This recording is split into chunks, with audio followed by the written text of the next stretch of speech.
పైగా నగర దాహార్తి తీర్చుతున్న గండిపేట నుంచి మరో పైప్ లైన్ నిర్మాణం కోసం సుమారు 282 కోట్లతో సమగ్ర ప్రాజెక్టు నివేదికను రూపొందించి ప్రభుత్వానికి సమర్పించేందుకు జలమండలి సిద్ధమైంది.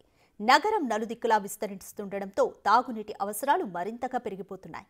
ఇప్పటికే జంట జలాశయాలతో పాటు కృష్ణా, గోదావరి, మంజీరా, సింగూరు ప్రాజెక్టులను నీటిని తరలిస్తున్నా సరిపోని పరిస్థితి ఏర్పడింది. దీంతో అందుబాటులో ఉన్న జల వనరుల నుంచి మరింత నీటిని నగరానికి తరలించేందుకు జలమండలి ప్రణాళికను రూపొందిస్తోంది. ఇటీవల CM Revanth Reddy green signal ఇవ్వడంతో గండిపేట జలాశయం ఆసిఫ్ నగర్ రిజర్వాయర్ వరకు మరో పైప్ లైన్ ఏర్పాటుకు సిద్ధమైంది. గండిపేట నుంచి కాండూట్ లైన్ ద్వారా తరలిస్తున్న జలాలు మార్గ మధ్యలో లీకేజీల కారణంగా సగానికి పైగా వృధా అవుతుండటంతో వాటి మరమ్మతులతో పాటు దానికి సమాంతరంగా కింద భాగంలో పైప్ లైన్ వేసేందుకు ప్రణాళిక సిద్ధమైంది.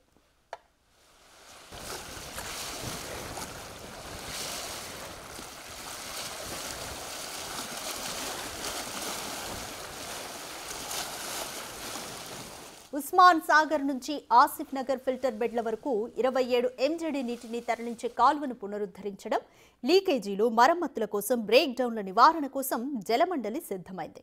మొత్తం మీద ఉస్మాన్ సాగర్ వద్ద రా water RCC sump, pump house, 4 మీటర్ల ఎత్తు రిటైనింగ్ వాల్, షేక్పేటలో నీటి శుద్ధి కేంద్రం, నిర్వాహక భవన నిర్మాణాలు, క్లియర్ వాటర్ సంప్ నిర్మాణం చేయనున్నారు. ఆసిఫ్ నగర్ వద్ద 4 మీటర్ల ఎత్తు రిటైనింగ్ వాల్ నిర్మాణాలను చేపట్టనున్నారు. ట్రాన్స్మిషన్ కింద ప్రతిపాదిత సంప్ కొరకు 1500 mm వ్యాసం కలిగిన gravity main pipe line, Osman Sagar నుంచి షేక్పేట్ వరకు 1300 mm వ్యాసం కలిగిన pumping main pipe line, Shaikpet నుంచి ఆసిఫ్ నగర్ వరకు 800 mm డయా కలిగిన షేక్పేట్ పంపింగ్ మెయిన్లు, పైప్ లైన్ నిర్మాణాలు చేపట్టనున్నారు.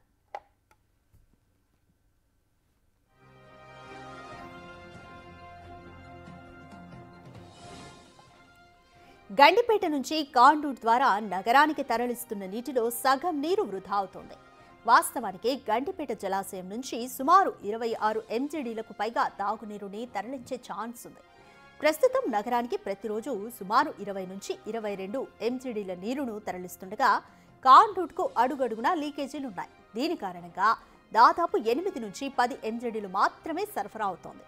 గండిపేట నుంచి ఆసిఫ్ నగర్ ఫిల్టర్ బెడ్ వరకు సుమారు 14.5 కిలోమీటర్ల పొడవు గల కాండూట్కు దాదాపు 45 ప్రాంతాల్లో లీకేజీ సమస్య ఉంది.